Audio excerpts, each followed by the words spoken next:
and welcome to Inner Student Education, and in this video I'm going to give you some stylish words which you can use in your daily life.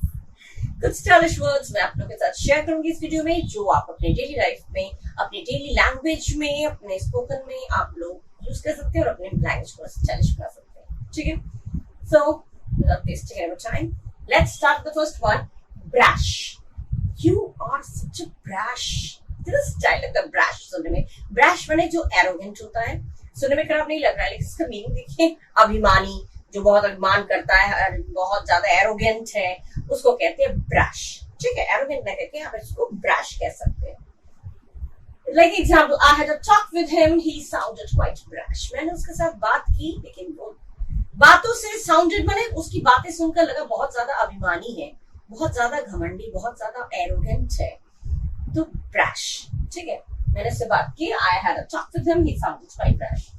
Sounded जब सुन के लगता है और seemed मैंने जब देख के लगता है, तो उसको उसकी बातें सुन के लगा काफी घमंड, काफी एरोगेंस है उसमें और काफी ब्रश, एरोगेंट है.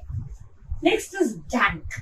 डैंक माने हो गया एक्सीलेंट. अगर किसी को आप कहेंगे एक्सीलेंट तो पता तो चल जाएगा, हाँ मेरा कोई परफॉर्मेंस है, कोई बात है, कोई प्लानिंग है, कुछ भी हो बहुत बढ़िया, तो आप उसको एक्सीलेंट भी कह सकते हैं. और उससे भी ज्यादा सुपर वर्ड अगर यूज कर सकते हैं तो डैंक. It's just dank. ठीक है, इट्स जस्ट डैंक. डैंक मतलब जैसे the food in the party was dank but the service was awful. Service ठीक नहीं था. उनके पार्टी में जो खाना था बिल्कुल बहुत बढ़िया था. पार्टी का खाना बहुत बढ़िया होता है, तो क्या बोलेंगे, the food in the party was dank. Service सही नहीं थी. Service was awful. सर्विस, उनका जो सर्विस था वो सही नहीं था. बाकी खाना तो बहुत टेस्टी था. डैंक एक्सीलेंट था. टेस्टी खाना किसको अच्छा नहीं लगता. तारीफ करेंगे तो कह सकते हैं, किसी घर जाके आप तारीफ करना चाहते हैं तो खाना तो बहुत बढ़िया था, बहुत टेस्टी था, so you can say the food was really dank. खाने क्यों, किसी की भी तारीफ अगर करना है, किसी की कोई दिखने में बड़ा बहुत एक्सीलेंट लग रहा है, किसी ड्रेस में, कुछ भी, किसी ने कुछ पका के आपको खिलाया, कैसा लगा आपको, it was just dank. It was just dank. Dank से जो वर्ड आप यूज करेंगे उससे पता चलेगा कि हद से ज्यादा अच्छा है. ठीक है, अच्छा. Next is dead head. Dead head माने बहुत ही बोरिंग, स्टूपिड. स्टूपिड, जो लोग स्टूपिड होते हैं, मूर्ख होते हैं, फूलिश होते हैं, उनकी बातों से बड़ा उबाऊपन लगता है. क्या इसको मत ले आएगा, बड़ा बेवकूफ वाली बातें करता है, ऊब जाता हूँ इसकी बातें सुनकर.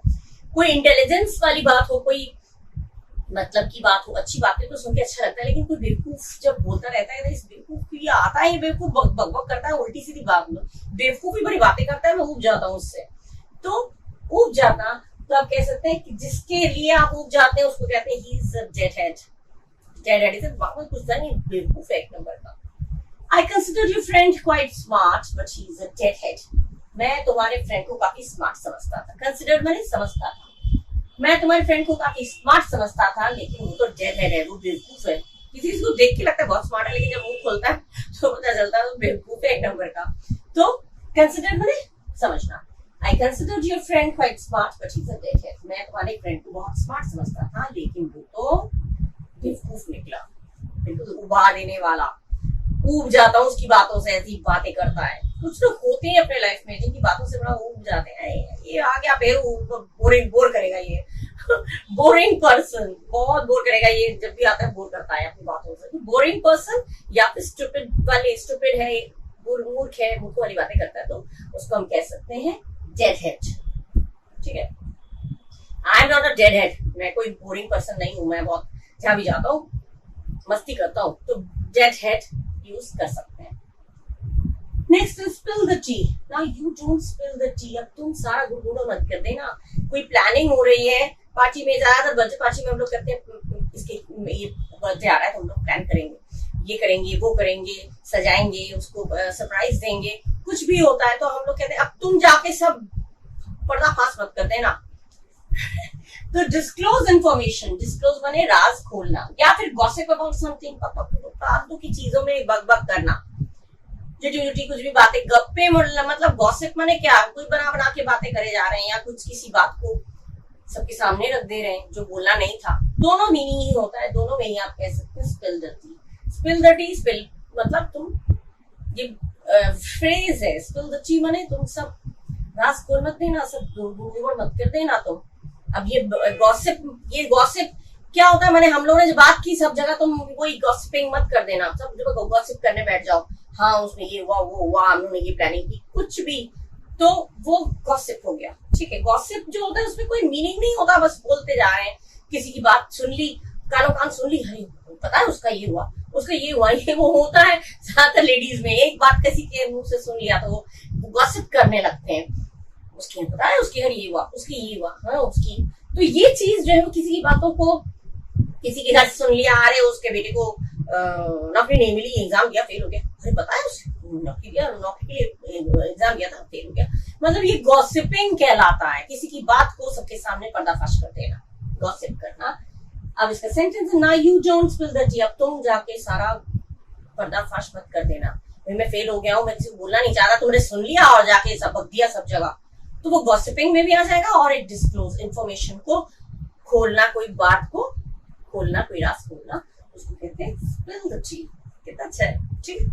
ये वर्ड्स आप लोग अपने लैंग्वेज में, ये वर्ड्स हैं, ये फ्रेजेस हैं, अपने लैंग्वेज में यूज करिए, ये चीज आपके लैंग्वेज को स्टाइलिश बनाएगा, ठीक है। अब हम कुछ और पढ़ेंगे, okay okay. Now the next one is bossing around. Bossing around क्या होता है, दादागिरी करते रहते हो बस, इधर से उधर उधर हर जगह, you are always bossing around, जब देखो तब दादागिरी करते रहते हो तुम, तो bossing around, come on, don't boss around. Boss around मतलब घूमना, दादागिरी करना, अराउंड मतलब हमेशा देखो दादागिरी अपना फहराता रहता है, अपना दादागिरी करता रहता है, तो उसे कहते हैं बॉसिंग अराउंड, ठीक है। और थर्ड पर्सन सिंगुलर नंबर हुआ तो किसी तीसरे की बात हो और एक की बात हो तो बॉसेस, ठीक है। जैसे मैंने सेंटेंस इसमें दिया, मीनिंग दिया शोबुलिज्म, दादागिरी दिखाना, या फिर हिंदी में हो गया तो दादागिरी करना। दादागिरी करना एक तरह से अपना हक जमाना सब पे, वो चीज होती है। The master of this house always bosses around. इस घर का जो मालिक है हमेशा तो अपना दादागिरी फैलाता रहता है, हमेशा सबके ऊपर छड़ी घुमाता रहता है, जब देखो अपनी ही चलाता है, अपनी दादागिरी करता रहता है, तो ये हो गया बॉसेस अराउंड, क्योंकि थर्ड पर्सन सिंगुलर नंबर की बात हो तो बॉसेस अराउंड, ठीक है। Next is luck out. Luck out माने गेटिंग समथिंग बाय लक, किस्मत से कुछ मिलना, जिसकी हमें एक्सपेक्टेशन नहीं थी, जिसकी हमें उम्मीद नहीं थी और हमें मिल गया। परफॉर्मेंस खराब जा रहा था लेकिन पता नहीं अंत में क्या हुआ, एकदम अचानक से कॉन्फिडेंस लेवल बढ़ गया और हमने बाजी मार ली, तो वो हो गया लक आउट, ठीक है। सेंटेंस है, your performance was not good but you locked out at last. Match चल रहा था, एक बॉल 6 रन बाकी, अब तो हारना ही हारना, लेकिन अंतिम समय में एकदम एक बॉल पे छक्का मार दिया, लक की बात है ये, तो बाय लक एक्सपेक्टेशन नहीं रहती उस समय, उम्मीद नहीं रहती, अरे एक बॉल और 6 रन, अब तो हारा ही हारा, लेकिन लक अच्छा होता है तो बाय लक हम उसे जीत जाते हैं, ठीक है। तो वो चीज है लक आउट।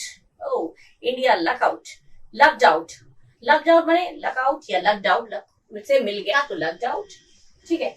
पास्ट टेंस हो गया तो लक्ड आउट, ठीक है।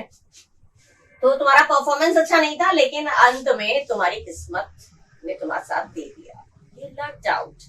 तुमने पढ़ा कुछ नहीं सारे साल लेकिन फर्स्ट डिवीजन पास हो गई, एक्चुअली यू लक्ड आउट। असल में तुम्हें बिना एक्सपेक्टेशन, तुम्हें एक्सपेक्टेशन नहीं थी, इतनी नहीं मिलना चाहिए था और तुम्हें मिल गया, यू लक्ड आउट। लक बहुत काम करता है, बहुत काम करता है, मेहनत सब लोग करते हैं लेकिन सबको किस्मत थोड़ी मिलती है, किस्मत का साथ थोड़ी मिलता है, तो लक्ड आउट। और बिना मेहनत के मिल गया तो लक्ड आउट कह ही सकते हैं। अच्छा next is pig out. Pig out माने ईट एक्सेसिवली, बहुत ज्यादा खा लेना, ठूस लेना जिसे हम कहते हैं हिंदी में, ठूस लेना, अधिक खा लेना, अरे बहुत खा लिया, ठूस लिया, तो पिग आउट।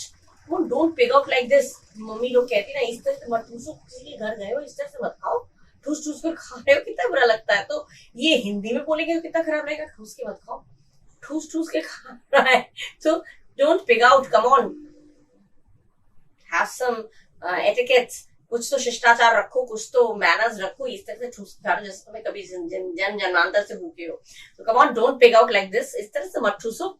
तो पिग आउट माने हो गया बहुत ज्यादा अत्यधिक, जितना भूख नहीं है, जितनी भूख नहीं है उससे कहीं ज्यादा खा लेना, तो pig out. Yesterday we picked out all the delicious food in the party. Party में कल हमने सारे जितने भी स्वादिष्ट खाना था सब खा लिया, ठूस लिया, सारे स्वादिष्ट खाने, पार्टी में तो स्वादिष्ट खाने होते ही है। तो सारे स्वादिष्ट जो टेस्टी फूड थे सब हम लोगों ने पार्टी में सब ठूस ठूस के खाए। पार्टी में ज्यादातर ठूस ठूस के खाते हैं क्योंकि उसमें पैसे नहीं देने होते हैं।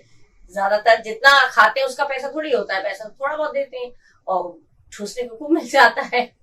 पेट भी गड़बड़ हो जाता है अगले दिन बहुत लोगों का। तो पार्टी में खाया और ठूस ठूस के खाया तो पिक्ड आउट। ठीक है, अच्छा next is drive up the wall. दीवार पर चढ़ाना है, टू इरिटेट, परेशान करना, चिढ़ाना, इरिटेट करना। मुझे तुम परेशान मत करो, तुम मुझे परेशान क्यों कर रहे हो? तो drive up the wall, please don't drive me up the wall. मुझे don't drive me up the wall, drive up the wall. मुझे तुम परेशान मत करो, मुझे तुम परेशान मत करो, मुझे तुम चिढ़ाओ मत। Don't drive me up the wall. बहुत तो कहते हैं स्टाइल में किसी के सामने, 10 लोगों के सामने अगर बोलना है, कोई आपको चिढ़ा रहा है, परेशान कर रहा है तो कह सकते हैं come on, behave yourself, don't drive me up the wall. Okay, संभल जाओ, तमीज से रहो, मुझे चिढ़ाओ मत वरना कुछ भी हो सकता है। तो don't drive me up the wall, मुझे चिढ़ाओ मत, मुझे परेशान मत करो, जस्ट गो अवे कह सकते हैं। ठीक है, तो don't drive up the wall कितना सुंदर लगता है सुनने में। Drive me up the wall, drive up the wall, उसे परेशान मत करो तो ड्राइव हिम, ड्राइव हर। ठीक है, don't drive her up the wall, don't drive him up the wall. ठीक है, मम्मी लोग कहते हैं ना उसको भैया को परेशान मत करो, पढ़ रहा है, तो don't drive him up the wall. भैया है तो हिम हो गया, लड़की हो गई तो हर हो गया, बहन हो गई तो ये इस तरह से कितनी bossing around, luck out, pig out and drive up the wall. बहुत स्टाइलिश वर्ड्स हैं, इनको अपने लैंग्वेज में यूज करिए और अपनी स्टाइल बनाए रखिए और स्टाइलिश इंग्लिश के फायदे उठाइए। ठीक है, और आप लोगों ने ये पढ़ा, अगर आप लोगों को अच्छा लगा तो अगर सब्सक्राइब नहीं किया तो सब्सक्राइब करिएगा, जिसकी मेरे को भी तो मोटिवेशन मिलेगा। आप लोग सब्सक्राइब करेंगे, मेरी फैमिली और बढ़ेगी, तो मुझे भी मोटिवेशन मिलेगा, मैं और अच्छी अच्छी चीजें छाट कर लाऊंगी और आप लोगों के साथ शेयर करूंगी। ठीक है, लाइक करिएगा, शेयर करिएगा, कमेंट करिएगा और खूब पढ़िएगा। ठीक है, सो अगले वीडियो तक के लिए bye bye, thank you and to take care of yourself, bye bye.